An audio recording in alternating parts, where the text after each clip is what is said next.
做乜嘢隔離老王嘅荔枝每年都比你嘅靚？係你冇用啱方法。只要你用啱方法，隔離老王都冇敢跳你。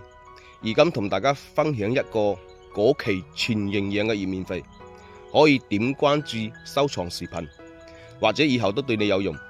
就係我哋打完第二次補果之後，嗰啲果有豆仔咁大啦，我哋防蟲防菌嘅時候就可以加上壯果囊一齊去噴，咁就 OK 噶啦。期間呢係冇需要再加其他葉麵肥，壯果囊可以加強細胞分裂，增加細胞嘅數量，促進器官形成，促進果實嘅橫向生長同埋縱向生長，提高果實嘅膨大率同埋產量，改善品質。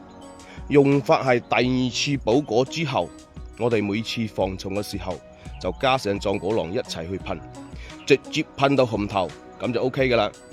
壯果囊一包係兌水1000斤嘅，30斤水係加15克或者17毫升。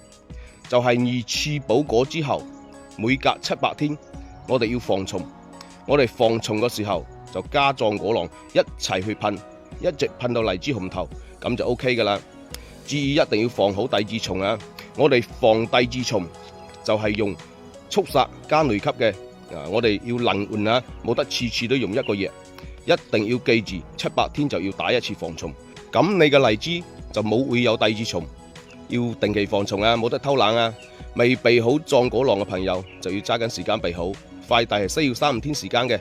溫馨提示啊，互聯網有好多人呢盜用紅橙哥嘅視頻同埋紅橙哥嘅聲音去帶貨，大家要記住認準紅橙哥嘅號，認準包裝。紅橙哥嘅號入邊嘅視頻基本上都係本人出鏡嘅，注意冇買錯啊！祝大家身體健康，萬事如意。